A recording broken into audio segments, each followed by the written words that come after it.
Good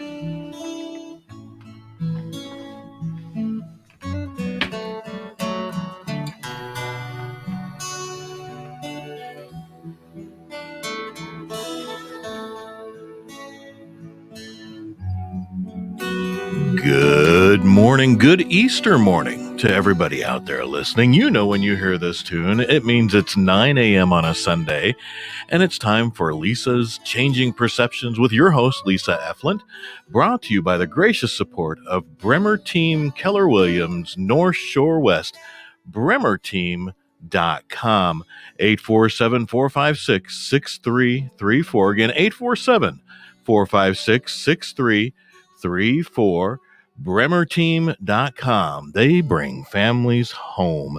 And Lisa, good morning. Good morning, Pete. How are you? I'm awesome. How are you? Good. Happy Easter to those who celebrate. I hope you're enjoying our sunshine, which is really nice. We're supposed to get into the low 70s today, which makes me very happy. Yeah. So good for that. But happy Easter to those who celebrate. So that's the best I have, because apparently I wasn't supposed to say that. Somebody said, "Are you really going to say that?" I'm like, yeah. What do you mean you're not supposed to say that? Some people might not like it, Pete. Happy Easter, happy Easter, happy Easter. Let's sing it in a Easter. song. Oh, Easter is a happy day, a happy time. Hey, hey, hey. Good morning. I'm Lisa with Lisa's Changing Perceptions. I am a self-empowerment coach and hypnotherapist and NLP practitioner. If you would like to schedule a session, you can contact me at lisaschangingperceptions.com, lisaschangingperceptions@gmail. You can also reach me on Facebook, Lisa's Changing Perceptions, or you can call or text 262-573-7055. Or as always, you can go to 216thenet.com and Pete will get any messages that you should have for me. I also do accept questions through there. I do not mean psychic intuitive questions, but I mean questions about what I do or an issue that you're having or what type of things might be available to deal with that. I do have that available for you. So if you'd like to reach us, feel free. This morning, we are going to talk about how to live heart-centered and what that means. It kind of triggered me because of some things that have happened in my life, especially in the last week or two. But also a conversation that happened last week when we were talking about the concept of you have to love yourself before anyone else can love you. And we debunked that a little bit. A little bit, yeah. I'm still going with, hey, I still feel somewhat strongly about that. Well, I agree with it, but I agree that it's a catchphrase that I think we need to dissect it. That's what I kind of decided about, is let's dissect it versus doing the catchphrase of it. Yeah. I think it's true to the aspect that if you hate yourself or all you see are your flaws, you will come across as angry and bitter. And the truth is, who the hell wants to be around that 24/7? Oh, yeah. Now, nobody right. likes that. But to say you have to love yourself before anyone else will love you also gives the conception that, or the perception, I guess, that you have to love everything about yourself. And I think that is a huge falsity. And I think that it is something that screws us all up. And it's part of what society is. Loving yourself for who you are. And that's why I say learning to live heart-centered. I don't know that people even understand anymore, with all the energy and the anger in the world, understand what heart-centered is. And oftentimes, even if they understand what heart-centered is, they're refusing because we're so walled off to protect ourselves from being taken advantage of, heartbreak, disappointments, the whole listing gamut. And oftentimes I think that in that, because we stay in that nice protective zone, we miss out on the genuine good part. Okay. And so no one else can love you until you love yourself. I think it means love yourself enough to realize it's okay to love. It's okay. And, to take the risk. And so therefore you allow someone else that vulnerability, or you allow someone else that safe place, so that you have an exchange that's something different. And that's come across to me in many different ways in the last few weeks, even multiple couples that I've talked to. And it's so funny because when you talk to them individually, it's a very different conversation than when you talk to them together. And more than once in the last 2 weeks, them wanting so desperately to have a more affectionate, I don't just mean sex either. I mean affectionate, kind, thoughtful, playful, fun relationship again, like in the beginning. That's what everybody always says, like in the beginning. Well, in the beginning, think about it.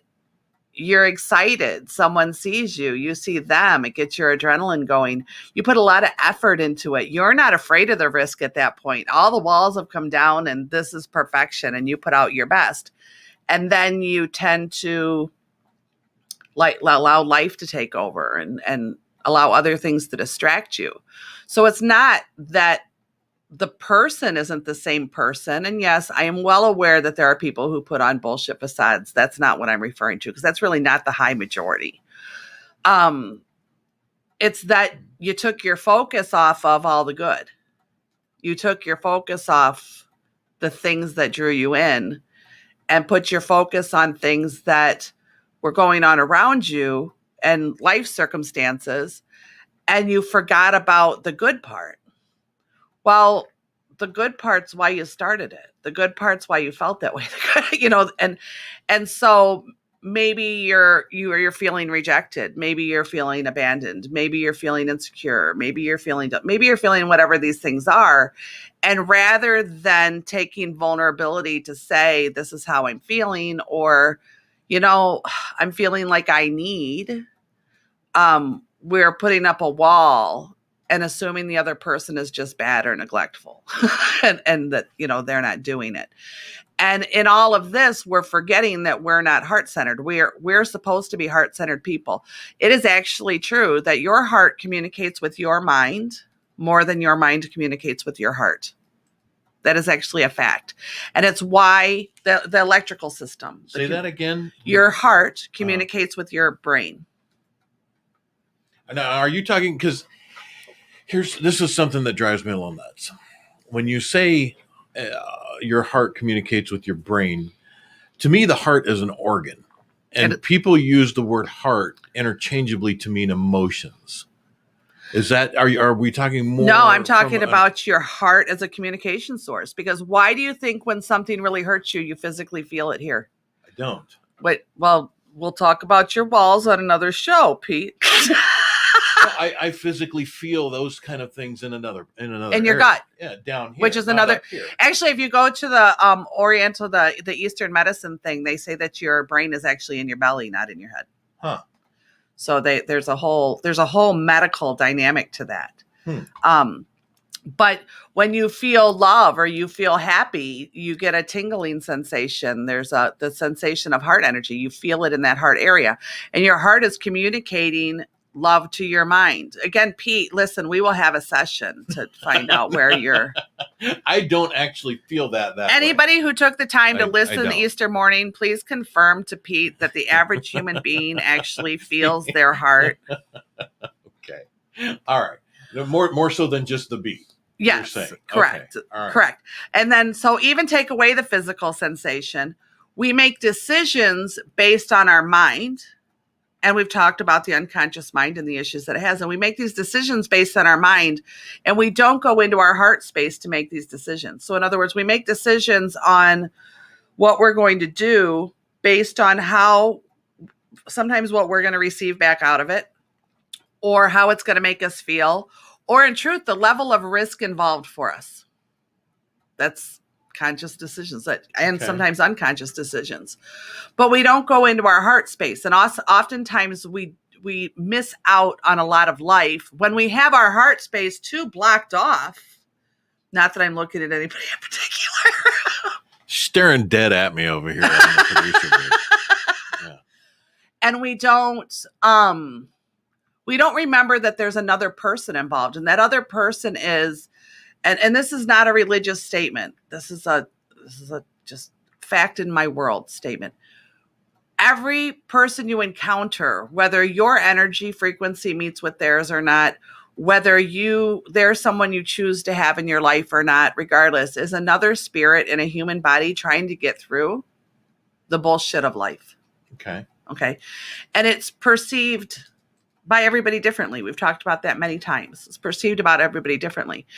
And we've learned to think with our heads about, okay, I don't like this person. In the past, this has happened to me. And so this type of person is going to cause me this kind of harm. Or, we go into that mindset versus going into our heart space and just realizing this is just another spirit in a human body trying to get through this world. And maybe they're not somebody who I care to have in my circle because we don't match. And walk away. Walk away. Understand that maybe they're just not your frequency, your choice, your energy, your whatever, and walk away. And there's a lot of people who like to be really confrontational to prove to somebody else that they're not good. Well, they're not good based in your eyes. You know what I mean? Like, or to challenge that look at our world right now, to challenge that how they think, how they feel, and what they do is wrong. I'm going to challenge that because you have to think like me. You have to do like me. You have to be like me. And not everybody's going to. And if we can go into that heart space, and I don't mean it in the love and light foo-foo way. I mean the genuine core of who you are, the genuine spirit of who you are.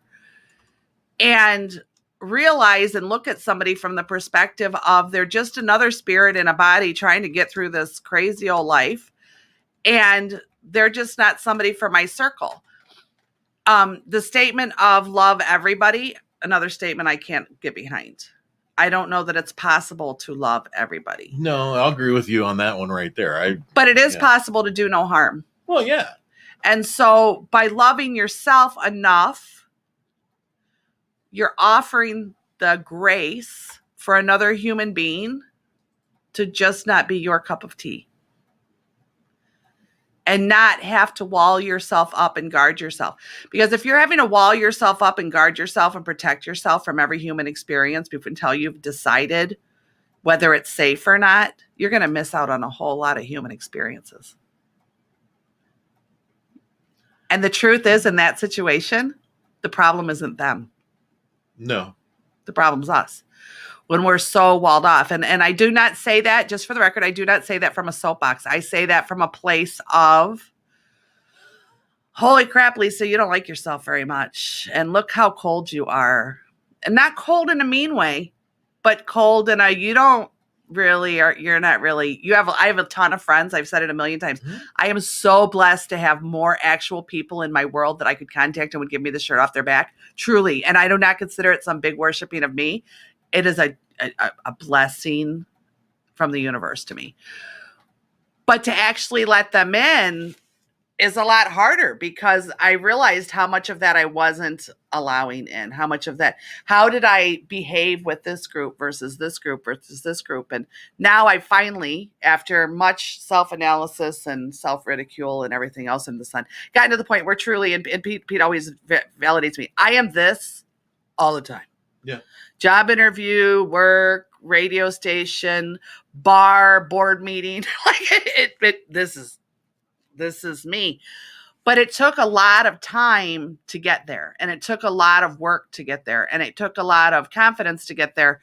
And it was built. It's not something that just happens. And that's where I think another misconception is that to me, when you say to somebody, you have to love yourself before anyone else will love you, to somebody who's really hurting, that's an impossible task. So now it's kind of like, to me, I don't feel we should put the addict label on somebody for life if they've become sober and they're trying. To tell somebody that who's really hurting or maybe there are actually people in this world who have not had an experience that told them differently. So to say you have to love yourself before anybody else will love you, sometimes that's making somebody who maybe has not had the experience of being genuinely loved or feeling that love believe that their life is now hopeless. Because obviously if in all these years I haven't felt that expression of love, then it's not ever going to be possible. Because there must be something wrong with me.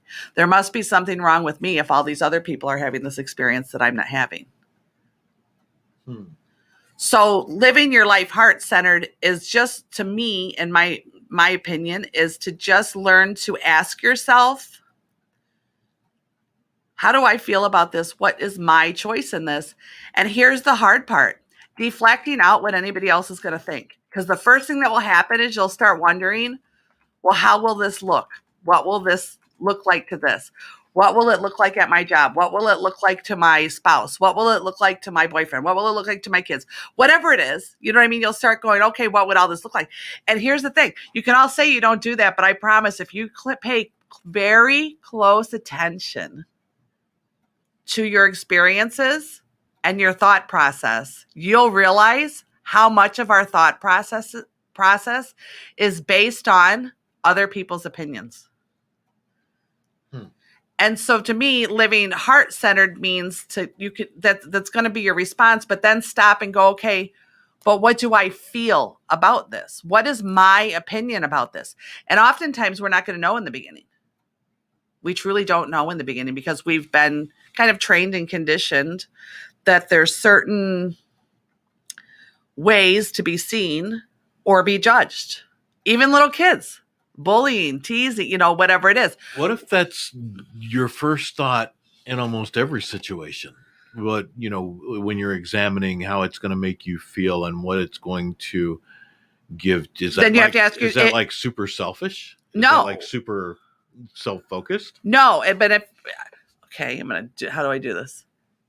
You would have to ask yourself, are you having that thought from your head or your heart? It's the same thing. It is not the same thing. It's the same thing. Because the things that make us feel are our experiences. It isn't the same thing. And Pete, we really need a session. No, it isn't. It don't. Isn't the same we thing. We do not. Because here's the thing. If what's a good example? If you're really upset because you know what? This is a good example actually. I drive an old car with 150,000 miles on it. And every day I get in and I talk to her nice. And we're going to make another day. And I'm so grateful for you because I can't afford a new car. But part of me is pissed off some days because I want a new car. Yeah, but yours is nice. But I want a new car. Period. I want a new car. Okay. Is that a decision I'm making because of how I feel? It's really not. Because the truth is my car will go away and a new car will come in and it won't change me as a human being. Yeah. It'll make me happy for the time being and it'll ease that thought process. But the heart center means the soul or the core of who you are. The car that I drive will not change the person that I am. Right. The car that I drive won't change the level of compassion I have for another human being or for myself. There's an important add-on everybody should say. The car I drive won't change the kindness that I offer to other people or to myself. No. But we're stuck in a mindset that kind of we get obsessed that it will. If I have the big house, if I have the car, if I have the friends, if I have the body, if I have the hair, if I have, you know what I mean, then we'll become happy. Happy has nothing to do with those things. It has to do with, okay, Pete, you ready? It has to do with learning how to feel for yourself and others from the true essence of who you are. The true essence. But we have been conditioned to protect ourselves. But see, I don't. I know you don't. I told you we need a session. I don't. I don't put value. My self-value does not come from things. It doesn't come from anything material. It comes from what I do, my actions, and it comes from a point of, do my actions benefit me and others, and does that make me feel good? And it always comes back to, am I happy in this moment, in this instance? Is what I'm doing right now. Am I proud of who I am? Yes, that. Yes, and that's and exactly true. That's where that comes from for me. And I don't, so it's very difficult for me to wrap my head around something other, some kind of There's the material niche. thing. And it's very hard for me to wrap my head around the idea that I emote from an organ in my body, because I don't feel that I do. That's okay. You don't have to feel that you do. But is it difficult for you to understand that other people can't do that? Yes. Okay. It Then is. that would be where I'd start looking. It's hard for me to understand why people don't find the value innately in and of themselves. I don't understand. That's hard. That genuinely is hard for And me does to it wrap my head frustrate around. you? Only with people who I'm extremely close with, Okay. because I see remarkable value. But that's in your love them. wishing that they could feel better about themselves. Yes. So that's not a judgment about the fact that they can't do it. Because there's a difference between those two things. I so wish the people that I am close to could see themselves the way I do, because they're glorious. Bingo. And there you go. And actually, that's perfect, because I wasn't going to bring up what I told you before the show, but I'm going to now. So part of this epiphany that's happened, because just so that people know, maybe new people listening, people who listen all the time know this, is I don't sit here from a place of a soapbox saying, I have conquered it all and I'm here to tell you how. No, you guys are all learning and growing and experiencing life with me.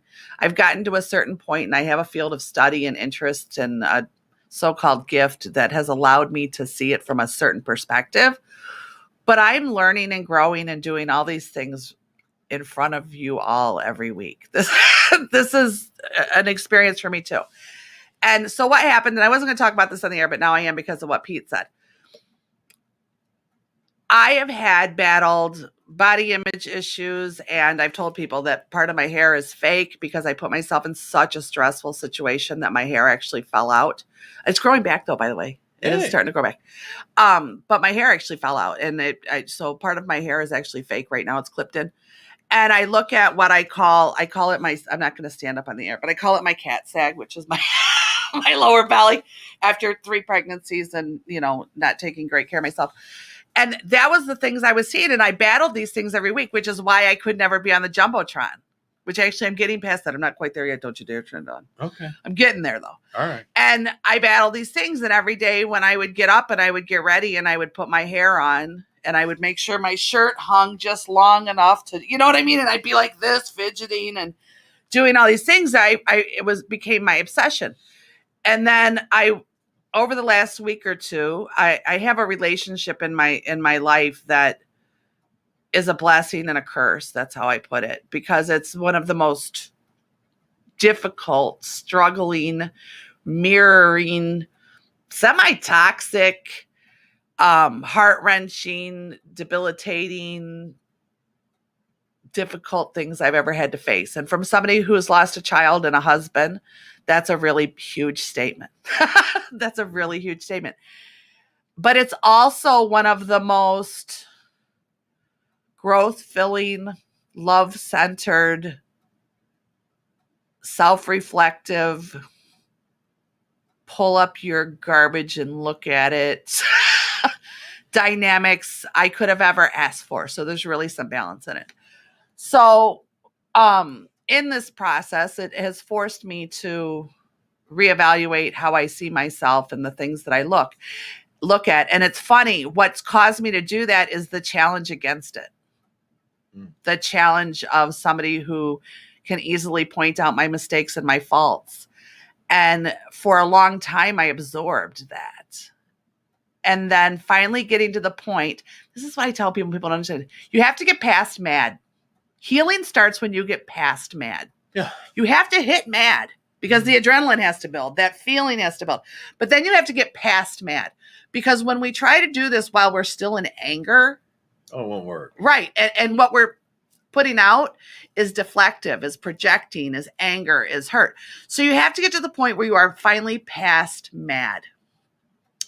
And past mad is partially forgiveness. And that's where people struggle with, because there's a misconcept of forgiveness. But anyway, so I've gone through this process, and this dynamic had broken me to, oh my God, I can't even imagine, that truly down to probably the most broken of pieces I've ever been. And like I said, based on, my life, that's a big statement. And I finally got tired. I was angry and I was hurt for a really long time. And I finally got tired. And I went, I don't want to freaking live like this forever. And I started slowly, and the universe helps, to go, you know what? You have cat sag because you have 3 pregnancies. You have wonderful children. You put on this weight to protect yourself from something traumatizing that happened to you. Wait a minute. Your hair fell out from stress, but the stress was from doing really good things for a very broken family. Mm-hmm. Oh, wait a minute. You're not such a horrible human being after all. Wait a minute. Let's look at these things differently.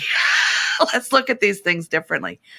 And so I stopped and broke it down. And I make this sound like it all happened in an instant. That is not the truth either. No. I have had many days in the woods in tears, and that's when I do it. That's when I do my self-whatever thing. But I started to kind of change the way I looked at it. And this is really interesting because it was only about 2 or 3 weeks ago, this really deep kind of breakthrough started happening.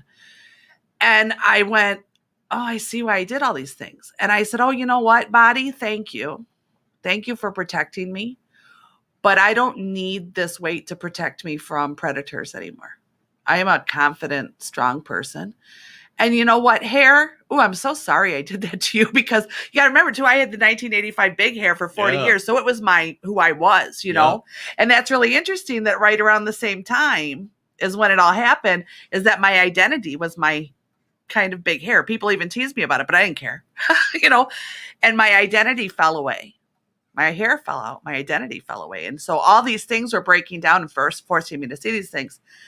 And so I stopped and I reevaluated it and looked at it differently. And the other day, and Pete does know this, so it won't be a shock to him, but the other day I went to get ready for, actually to come here because I was coming to do Friday mornings, the grounds. Oh yeah. You hung out with Scott and I Friday morning. Yeah. And I was getting ready and I was clipping my hair on, and all of a sudden it dawned on me, oh, this doesn't really bother me that I have to clip my hair on. And I was doing my makeup, and all of a sudden I wasn't as concerned about exactly how it turned out. And I wasn't doing this in the mirror. And it just dawned on me like, oh my God, all of a sudden I'm not doing that. Yeah. And here's the funny part is there was a part of me going, what's wrong with you? Why aren't you doing that? And I was like, okay, I don't understand this. I mean, it was a good feeling, but remember, we get locked in stages and face, and the way we see things. So even though the rest of the world would look at that and go, why aren't you thrilled? To me, it was like, because I don't know what this feels like. All of a sudden, I'm getting ready and I'm not worried about how somebody else is going to see me or how somebody else views me. I actually have a pride and a comfort because I'm not looking in the mirror and seeing the fact that I have to clip my hair on or, make sure you put on the good bra or that your shirt's, I'm not doing this. I'm just really proud of who I am. And I went, oh my God, that's really weird feeling. So people assume I do this show and all this stuff and I must feel like that all the time. And it's like, no, people, this is a new epiphany. Like every person you run into, regardless of how confident they appear, has their shit. Just know that they have their shit. So I will tell you, as I'm sitting there, I even said to Spirit, I said, I don't understand what this feels like. And I knew it was positive. So it wasn't like I was self-sabotaging to get out of it. Right. I was just acknowledging, this is foreign. This is so foreign. This is foreign. We're at the very bottom of the hour. Oh, and I want you to hang on to that thought because what we'd like to do very quickly is just say a huge thank you to the Bremer team, Keller Williams, North Shore West, for their gracious support of Lisa's Changing Perceptions here on 216 The Net, 216thenet.com, real life internet radio, every Sunday at 9 a.m. Central. And we thank all of you for joining us. BremerTeam.com, 847-456-6334. They bring families home. And now, Lisa, go ahead and continue. And we are very grateful for their support. Incredibly. And if you would like to be a sponsor of this show or any other show, feel free to contact us. Yep, absolutely. So, okay, back. I was not self-sabotaging. I was consciously aware not to do that because there was a little part of me going, wait a minute, do you really want to feel this way? Because you know what came? Are you arrogant? Have you become arrogant? What's wrong with you? All these thoughts, because I'm self-conscious of the other thing. Like, it's part of my thing I battle with is to become self-conscious of not becoming the opposite end of the spectrum. But you're looking for my happy medium in life. Don't be the people pleaser, but yet don't be the arrogant ass. And, where's your middle? Where are you on the spectrum kind of thing? And that's how I always think about everything. So I was looking at this and I'm like, oh my God, I don't know what this feels like. And the spirit said these words, and I'm going to try and word it correctly, but it really hit home. Oh, I'm going to cry. This is what happens when I hit something no, I'm fine. Okay. I'm fine. Pete's looking for Kleenex. It's the norm here at 216 The Net when Lisa's here. Yeah. I said, why do I feel this way? And Spirit's words were, and I want you all to hear this because this is not, for the record, this is not just some me thing. They were, in that moment, I was being told a large purpose of life. And I truly believe that it's not just a Lisa thing. I think my abilities and the way I see life allows me to see things that are offered to everyone. I just happen to have the concept sometimes to pull them in. But they said, now you see. And I said, now I see what? And they said, your beauty was never in what eyes can see. Your gift was never speaking to spirits that have passed over. Your gift is the ability to see past the human into the beauty of the human spirit. There you go. And I bawled. Of course, messing up my makeup that I was just not proud of, but whatever. That's the story of my life. Hence, I have learned to buy waterproof eye makeup. But that really hit home for me. And like I said, I don't mean that as they were saying, oh my God, Lisa, we worship you. But as I was sitting there wondering, why am I all of a sudden not worried about what the outside world is going to think when I walk out the door? I feel proud of the things I've done in my life. I have flubbed things up more than many as well. But I've also done really good things and learning how to change that perspective and that dynamic, which is I'm very good at helping someone else to do that. But doing it for self has not always been the easiest thing. And that's when I realized what living heart-centered is. It doesn't mean that I'm not still, ungrateful. I'm grateful and ungrateful for my cat's egg. And it doesn't mean that I'm thrilled to clip my hair on. It just means that, okay. Yeah. That's it. Okay. And if there's something I can do about it, probably should. And if there's something I can't, then I won't. And if there's something I can do about it and I choose not to, all right, but I own it. That's it. And then when you finally get to that place, and that's what I feel like what loving yourself is. It's not like I'm going, oh my God, I am the most wonderful person on the world. I am so perfect. And I hope all of you get to experience my greatness. That is not what loving yourself is. It's an acceptance. Well, no, I'm kidding. Loving yourself to me is an acceptance of self. That is much more what I mean when I say those things. But that's what sometimes cliche terms can throw people off. Yeah. Because to love yourself, people think of the word love as such an intense feeling, such an intense desire. And so to me, that's kind of a cliche term that might get misunderstood by self. So it's to accept yourself. Now, does that mean that I accept myself and then I get to use that as my cop-out to not move forward, grow, and expand? No, not at all. And here's the weird thing about it. Now I am more excited to do that. Yeah. So I am more excited to figure out all my flubbed upness. To just go, what else is in there? Bring it. Yeah. Let's get rid of that. What else is in there? And here's the funny thing about it is I've told you guys there's a biker bar that I go to when my head needs to just be clear because these people truly, they're wonderful and they accept me totally.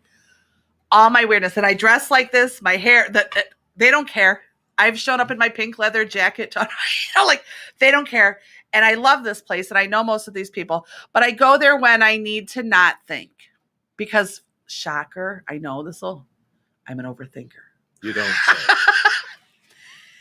And it was really interesting because this epiphany thing that finally came through. And again, it's been working up to it for weeks. And all of a sudden it went boom. Because change happens in an instant. Yeah. The process to understanding and realizing the change is what this. But the change happens in an instant. And so I went there and I was just BSing with people. And it's really nice. They have bonfire outside with big Adirondack chair. I mean, it's just really fun. And people completely that I have known for a long time treated me different. I didn't act any different. And for the record, I don't talk about this stuff very often there. That's not why I go there. Yeah. Every now and then somebody who knows me will come up if they're having a hard time and ask me a question or, whatever, and look for a little advice, or that's fine. But that's part of the reason I like to go there is it's my free zone. I don't have to be a counselor. I don't have to be a parent. I don't, you know what I mean? I just get to go there and just hang out and listen. I like to play my music on the jukebox because they all roll their eyes when they see me even go near it, because it's not going to be metal. It's going to be mine. And they'll love. You like that girly foo-foo pop. Well, but I'm still an 80s girl too. Yeah. So like I'll play Seeger and stuff too. Like I'm a Bob Seeger and that kind of stuff. And but the manager of the bar, even every now and then, if I head towards the jukebox and everything's kind of rocking in there, if I head towards the jukebox, I'll shut it down. I have a remote. I'll shut it down. Shut it down. So this is where I go when it's my place, and these people all know me. And it's just really funny because I had the epiphany in the morning. They knew nothing about it. Again, I don't talk about this there, but the demeanor of the people around me was completely different. It was very, not that they're not good to me, they are, but it was a more warm, it was a more loving. Even people who didn't know me spoke softer, were more gentle. Even, I was telling Pete, it was funny because this person I didn't know, I was standing at the edge of the thing and he needed to get around me to go somewhere. And versus standing there going, excuse me, you know what I mean? Like would be his hand on the small of my back, his other hand on my shoulder, he went, excuse me, hon, I just need to get past you. And it was just a weird thing because it was like, look at how when my energy about myself softened, everything around me softened. Completely. Yes. It just, and it was amazing. And all of a sudden things were clearer when it came to boundaries and things, because I've been trying to build these boundaries in my life and rebuild them. And we should rebuild our boundaries throughout life all the time because we change. And our situation changes, our experience, like everything changes. So we need to constantly, and I've been trying to do these boundaries, and I'm such a, I know, shocker, overthinker, that I couldn't decide, like, well, what if that boundary is too high? What if I don't let somebody in that needs me?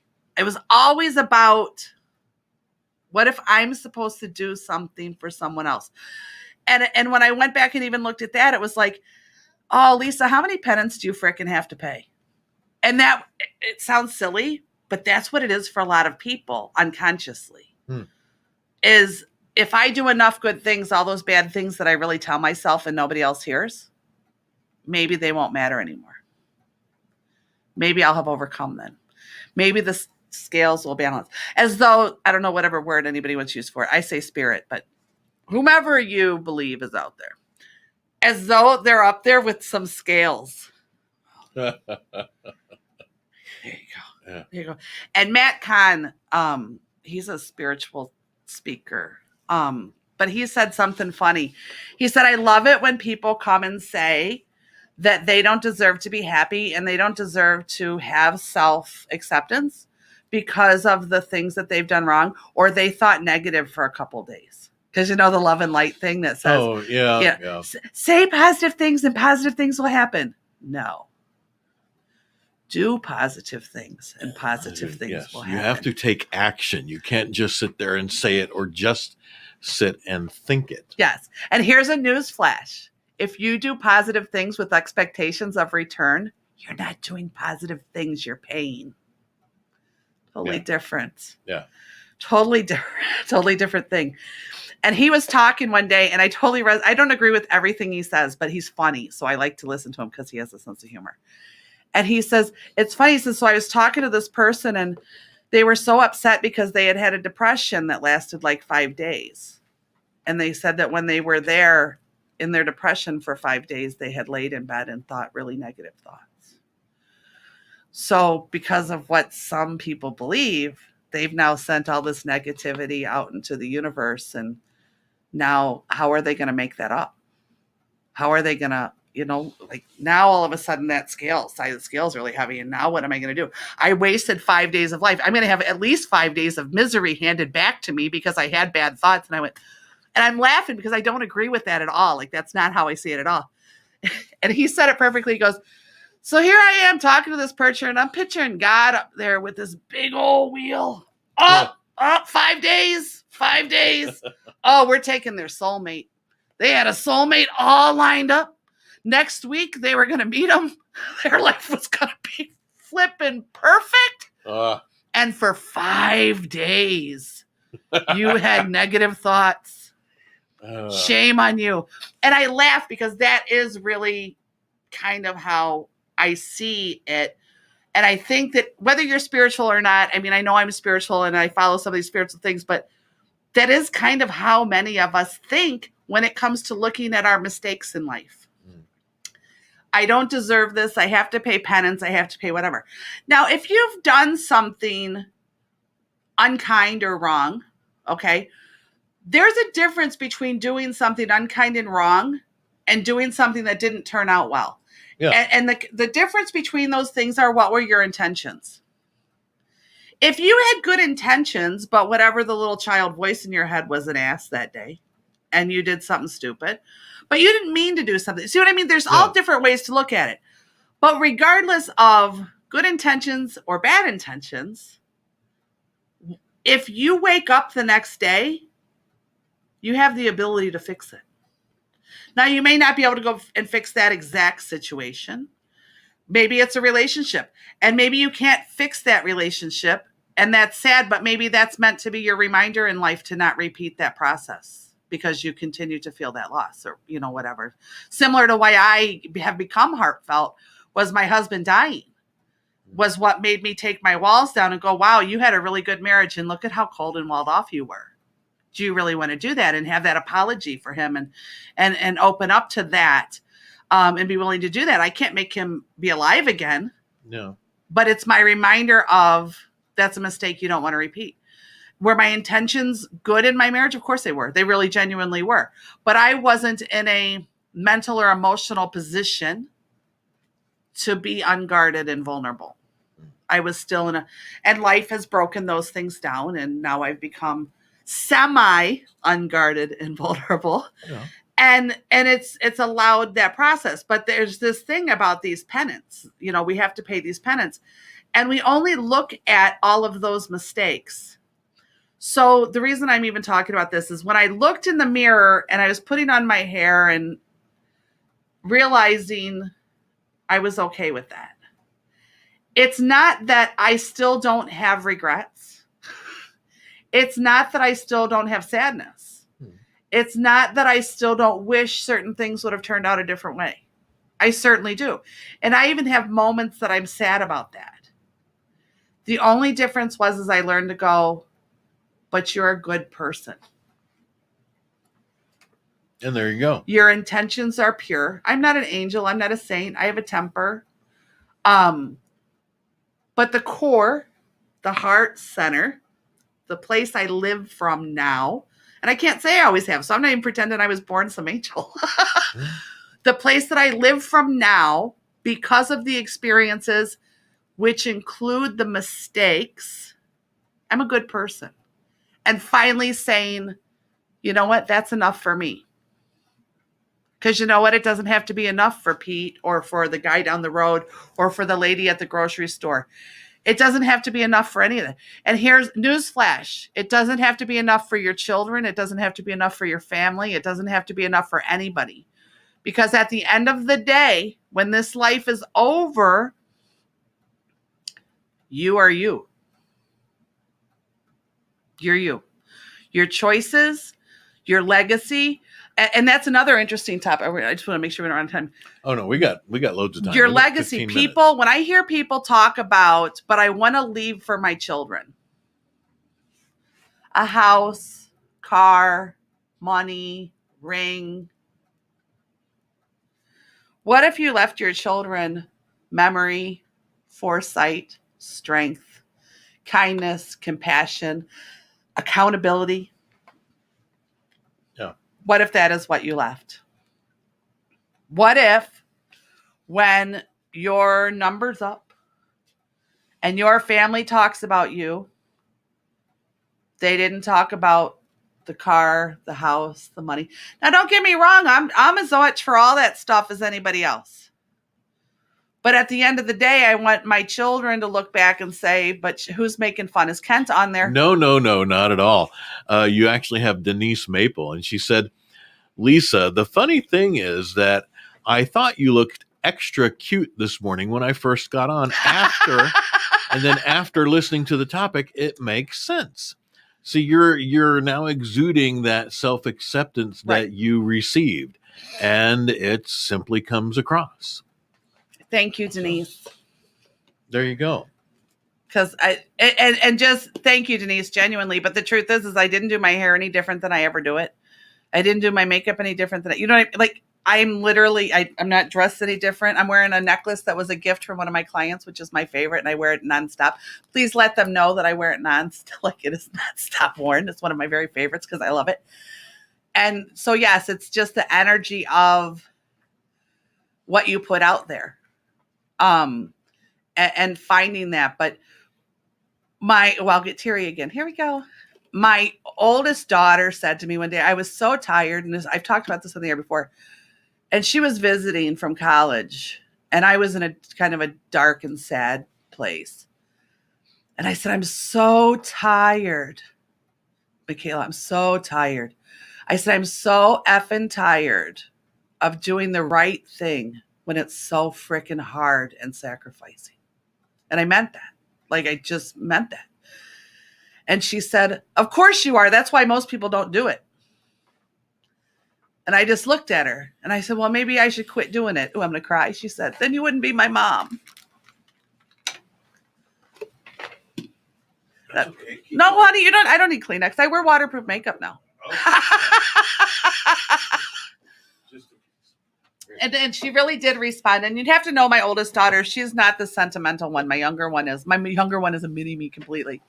But she looked at me and I said, well, then I'm going to quit doing it. And she said, no, then you wouldn't be my mom. I can leave my daughter a mansion and millions of dollars. It won't mean more than that. The things that we value are crazy. Mm-hmm. Truly crazy. Now, again, that's not the misconception that if I get successful enough with what I choose to do and what makes me happy, and I have the home in my head, because I have a picture in my head of a house that I want to build, mm-hmm. and it's on the beautiful property that I want to build it on. I'm a mountains and creek girl. And I drive the car that I want to drive. That's fabulous. But that's the icing. That's not the cake. There's nothing wrong with that at all. The icing is what makes, it makes you enjoy the cake just that much more.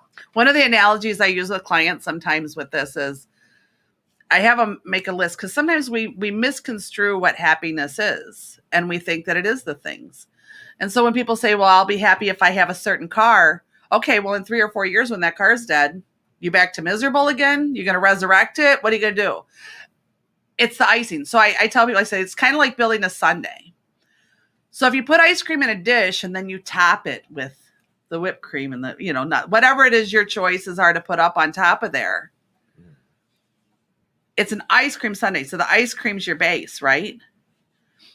If your ice cream flavor sucks, all the topping doesn't matter. No. Your sundae sucks. Yeah. So you got to build that right foundation. You got to have that right flavor. And when you have that right flavor of ice cream, when you have that flavor of ice cream that you really love, the toppings are just a bonus. Yeah. That's the best analogy I've ever been able to think about it with. No, you're right. Because at that point, if you really love that flavor, you got a nice big bowl. For me, if it's ice cream, it's going to be something like butter pecan or butter I'm peanut butter chocolate girl. So whatever the flavor might be, you don't really need any of the other stuff. because you're That's good just with the what you've bonus. got. Yeah, all that other stuff is just the bonus, just like you're saying. So Yeah. your heart center, your soul, the core of who you are, what genuinely makes you you, and everybody's different, but what genuinely makes you you is your ice cream. That's your flavor. That's who you are. And all the toppings are just bonus. It's just bonus. That's all it is. You'd love that ice cream even without all that other stuff. That's the perception that we should start finding in life. Mm. The rest of it is just decoration. The rest of it is just bonus. It's just added flair. But you can build and build and build. You know, you can put dog poop in a bowl and cover it up with whipped cream, nuts, and a cherry, and it's really just not going to be a good thing now, is it? Right? I would wager no. But see my point? Like, so Yeah. thinking that we're going to disguise it, because what are you trying to do with that? You're trying to disguise it and create the appearance that it's a good ice cream. Yeah. Finding out what's your flavor, you know, what are you? And then some people say, I don't know how to do that. And I'll tell you, it's when you are in the moment of everything else goes away. In other words, when I'm on the radio, it doesn't matter. I can have the most emotional catastrophe happen in the morning. Mm. Okay. And it has happened, but it doesn't every week. And I will pull myself together by the time I get in that parking lot, and I will, Lisa, you can do this. And once I'm on the air, nothing out there matters. No. I'm here. I'm doing what I love. I love doing this. And it's the same way when I see a client. I can zone out. I'm in my office. I'm in my room, and the outside world doesn't matter. And for me, that's how I've discovered. That's because that's how you're building your ice cream. You're creating your flavor within yourself. Yeah. And it's still being worked on, still being created. It's still being a thing. But that's when you start to go, when something makes you feel like that, do more of it. Right. Now, that doesn't mean, you know, you have to quit your career. I work a different job. I've admitted that as I'm building my practice and trying to build my career and what I love. But that doesn't mean you can't still do it. You can't still build it. And maybe you'll never be in a position that you don't have to, you know, do it as a side thing. But the moments of that side thing, you're still building your flavor. You're still building who you are. You're still doing what you want. And we seem to live in a society that says you have to do all or nothing all the time with everything. Why? Why?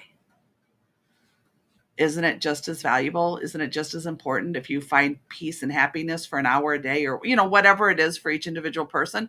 And the search for that, people think we have to instantaneously know it. And I've talked about this on the air before too, but doing what I do, yes, I was on the radio years ago, but doing what I do in my office and getting my diploma in hypnotherapy and my certifications and all these specialties and blah, blah, blah, blah, blah. If you'd have told me 10 years ago that that's what I would be doing and that would be really like where I thrive, I would have laughed. I would have laughed. No, I was a housewife and I ran animal hospitals. That's what I do. And then life shattered. And I started to rebuild. And then life shattered again. And I started to rebuild. And each time it shattered and I rebuilt, I discovered different pieces. I discovered things I hadn't seen before. I discovered new realities.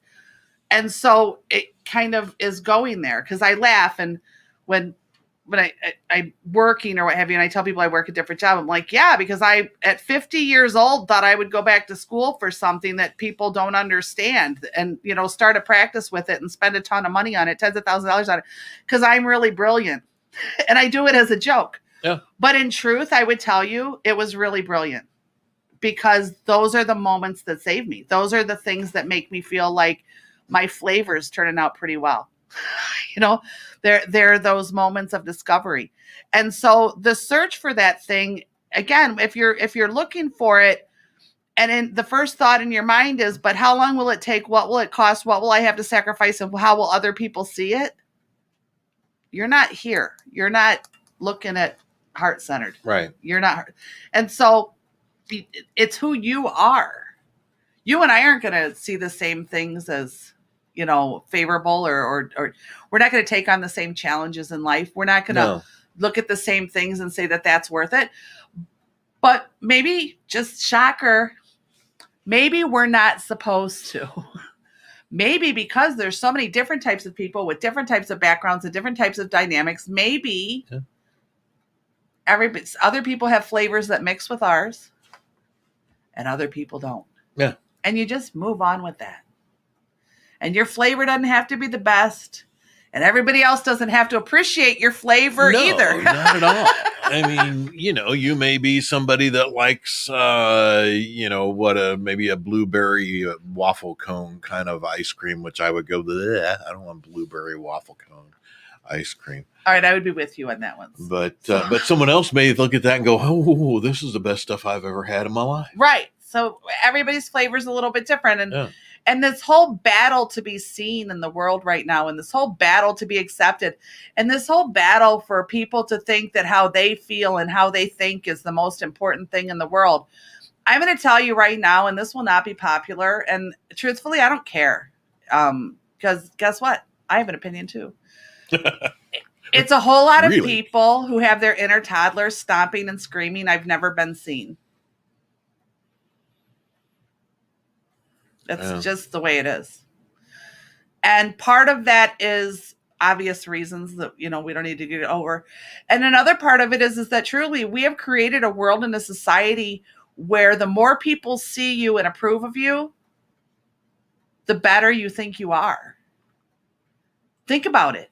Think about these reality TV shows and all these things that say this one person, no matter how stupid they are, no matter how many mistakes they are, no matter how rude they are, no matter how arrogant they are, oh my God, but they have this many millions of people who look at them, so they must be good. Now I'm going to thrive to be good. And because what good means is all these people look at me. We have created such a narcissistic society. It's not even funny. Just find you. I can promise you, just for the record, I know this will shock everybody. When I walk down the street, millions of people aren't looking at me and chasing me down the road. I know. But you're the famous Lisa of Lisa's Changing Perceptions on 216thenet.com. Real. But you know what? Radio. Right. I'm still happy. I'm so proud of who I am.